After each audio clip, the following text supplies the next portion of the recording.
여러분 안녕하십니까? 2023년 2월 15일 맞아서 오늘도 사무엘상의 말씀으로 함께 은혜를 나누겠습니다.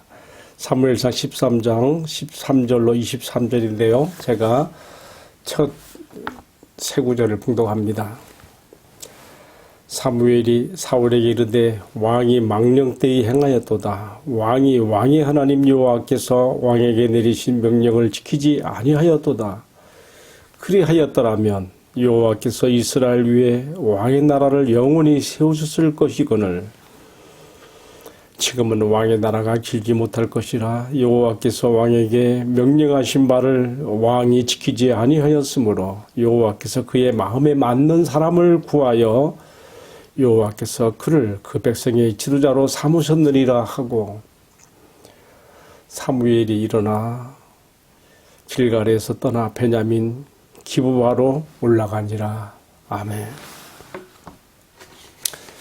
봉독한 말씀을 가지고요. 어제 말씀에 이어서 어제 말씀에 또 제목에 이어서 사무엘서 저자가 본 사울 왕의 한계라고 하는 제목으로 말씀을 나누겠습니다.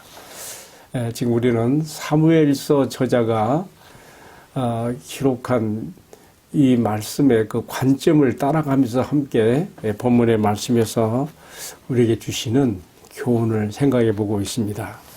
저는 최근에 읽은 그 책이 몇 권 있는데 문익한 평전을 제가 읽었고요. 또 그의 아내 박용길 장로의 평전도 함께 읽어보는 기회를 가졌습니다.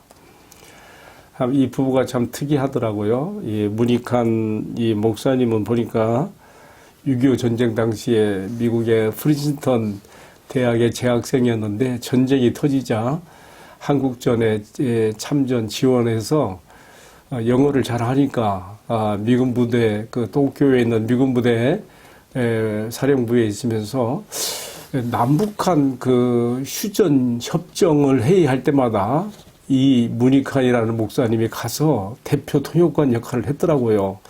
참 제가 몰랐던 건데 특별히 알게 되었습니다. 그리고 이제 우리가 잘 아는 것처럼 그는 그 우리 한민족 남북한의 통일을 위해서 한평생을 이렇게 헌신하다가 물론 그 이전에는 민주화 투쟁도 많이 했고 그분의 그 평생의 감옥 생활이 10년 이상이 넘어요.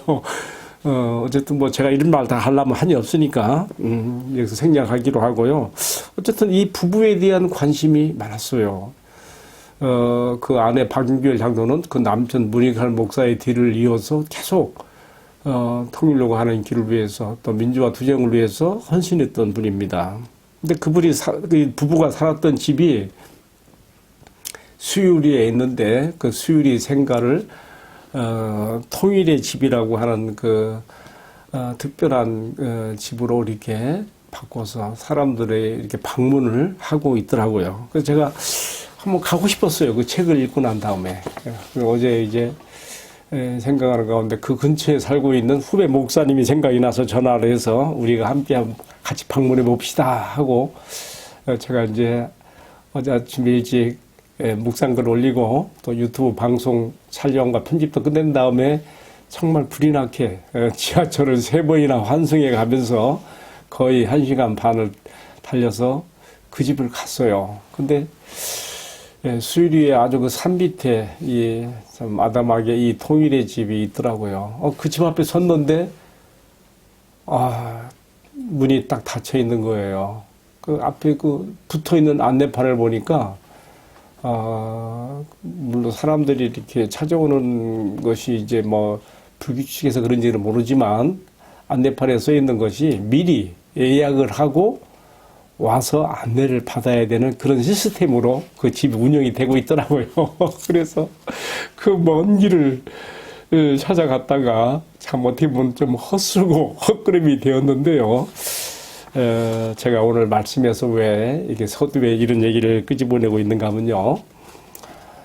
이처럼 사전에 아무런 정보도 없이 가게 되면 이렇게 낭패를 본다고 하는 것을 그것은 무모한 것이라고 하는 것을 말하고 싶어서 이러는 거예요. 오늘 말씀에 들어가 보면 사울이 지금요 블레셋과의 전쟁을 앞에 놓고 이 전쟁이 어떤 성격의 전쟁인가? 곧 하나님의 전쟁을 대신하는 하나님의 전쟁의 도구가 되고 하나님의 군사가 되어 싸우는 이스라엘의 정체성을 모르는 거예요. 하나님의 싸움을 대신하는 하나님의 백성이요 군사로서 이스라엘 정체성을 모르고 마치 사울 왕은 이방인의 왕들처럼 자신이 전사적인 기질을 가지고 앞서 나가서 싸워야 되는 전쟁으로 생각해가지고 지금 큰 낭패를 하나님께로부터 받는 이 이스라엘의 하나님의 나라의 백성로의 그 왕이시며 보호자시며 통치권자이신 하나님께로부터 받는 전쟁 계시 명령과 하나님께로부터 말미암는 전쟁 동력, 전쟁의 그 군령을 받지 않고 그냥 스스로 마치 자기 싸움 싸우듯이 나가려고 하다가 오늘 이 본문에서 우리가 아는 것처럼 사무엘로부터 크게 책망을 받고 있는 것을 볼 수 있습니다. 사무엘은 사울의 이러한 행위가 마치 그것은 망령된 것이고 하나님의 령을 하나님의 군령을 범한 것이라고 그렇게까지 말하고 있습니다. 이렇게 말함으로써 실질적인 이스라엘의 통치권자며 왕이신 하나님을 배제한 인간 전사로서의 기질을 가지고 나서려고 했고 또 그러한 인간 눈에 보이는 인간 왕을 앞세우고 전쟁에 발했던 이스라엘의 그 수준과 그들의 불신앙과 그들의 수준 미달의 모습을 사무엘서 저자가 이렇게 지금 고발하는 비판하는 그런 관점으로 오늘의 말씀이 읽혀지고 있습니다. 제가 왜 특별히 이렇게 말하게 되는가 하면요. 우리가 자칫 잘못 오해하면 표면적으로 드러나 있는 그 모습으로서 제사를 드렸기 때문에 이렇게 됐다. 이렇게 책망을 받고 그렇게 그르친 것이다. 이렇게 말할 수가 있는데 뭐 그렇게만 말하고 싶지는 않아요. 우리가 이어지는 말씀 14장 3절에 보게 되면 지금 사울왕이 있는 그곳에 전투 현장에 누가 있는가 하면요.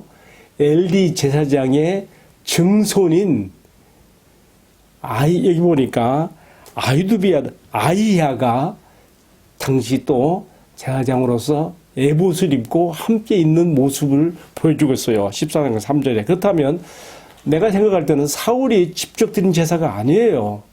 제사장 아이야를 통해서 드린 제사라고 생각할 수가 있단 말입니다. 그렇다면 이 제사 문제가 아니라고 한다면 그럼 더 중요한 그 무엇이 이처럼 사무엘로 하여금 사울을 준엄하게 책망하게 하고 망령되었다고 하고 하나님의 령을 어긴 것이라고 말하는 것일까요? 저는 이 점에 있어서 이 점을 생각해 보게 돼요. 지금 사무엘이 과거 여호수아 때처럼 길갈 전투 사령부가 있는 곳으로 내려가서 그 길갈에서 사울을 만나서 거기서 지금 제사를 드리면서 중요한 건 이거예요. 하나님께로부터 오는 전쟁의 계시와 또 하나님께로부터는 전쟁의 군령을 받아서 전함으로써 시작되는 전쟁으로 나가야 되는데 그렇게 하지 못했다는 것이죠. 다시 말하면 하나님께로부터는 아무런 정보도 없이 전투에 임하려고 했던 사울의 이러한 행위는 말 그대로 그는 왕이면서도 하나님의 나라로서 이스라엘의 정체성을 모르는 무례를 범한 것이고 따라서 사무엘은 이런 사울에게 망령되게 행한 것이라고 책망하고 있는 것입니다. 그렇지 않습니까? 하나님께서 백성들이 하도 원하니까 하나님께서는 원치 않으시지만은 사울을 이스라엘의 왕으로 세우게 하셨습니다. 여기까지 좋아요. 그러나 사울이 왕이 되었다 할지라도 혹 정치와 군사력에 대한 그 권한은 가졌을지 모르지만은 하나님 백성을 대표해서 하나님 앞에 나아가는 대제사장적인 권한과 또 하나님께로부터 오는 말씀을 받아서 백성에게 전달하는 선지자적 권한은 누가 갖고 있어요? 사무엘이 갖고 있는 거예요. 그러면 당연히 전쟁 개시하기 전에 사무엘이 백성을 대신해서 하나님 앞에 나아가면서 백성을 하나님의 백성 이스라엘 군대를 하나님께 맡기는 신탁의 행위와 또 하나님께로부터 오는 선지자적인 말씀을 받아 전달하는 하나님의 군령이 서는 가운데 전쟁이 개시돼야 되거든요. 이런 것들이 다 무시가 된 것이죠. 따라서 오늘의 말씀은 이처럼 하나님의 나라로서의 정체성을 제대로 알지 못하고 왕이 된 사울의 수준미달격인 그러한 모습과 또 눈에 보이지 않는 하나님보다 눈에 보이는 인간 왕을 의지하여 전쟁을 치르고자 했던 자신들의 보호를 받고자 했던 당시 이스라엘의 유력한 자들과 또 백성들의 그 수준을 여기서 보여주면서 오늘 우리들이 하나님 앞에서 어떤 자세로 하나님 백성답게 살아야 되는가를 교훈하고 있는 것이 오늘 말씀 후반부는 무슨 얘기입니까? 이스라엘이 지금 전쟁이 터졌는데 제대로 된 병기가 없다는 거예요. 그저 농기구를 들고 나가는 민병대 수준으로 이 전쟁을 치려고 한다는 그 모습을 이 사무엘 저자가 오늘 후반부 말씀 전체적으로 아주 많은 분량에 걸쳐서 이거 쓰고 있어요. 왜 그렇습니까? 왜 이 말이 있을까요? 다른 말로 하면 지금 이 사무엘 저자는 이것을 강조하고 싶은 거예요. 너희의 수준이 이방의 블레셋과 비교해서 얼마나 형편은 군사력으로 봤을 때 또 군사 전쟁 무기로 봤을 때 얼마나 정말 웃음거리와 같은 그러한 민병대 수준에 지나가는 그런 모습이 아니냐 말이야. 이런 너희가 감히 나가서 싸워 승리하겠다고? 하나님의 개입하심과 도우심이 없이는 절대로 승산이 없는 그 싸움인데 그 싸움을 싸우고자 했던 사울과 또 그를 추종한 백성들의 모습을 보면서 오늘 우리에게 말씀하시는 것입니다.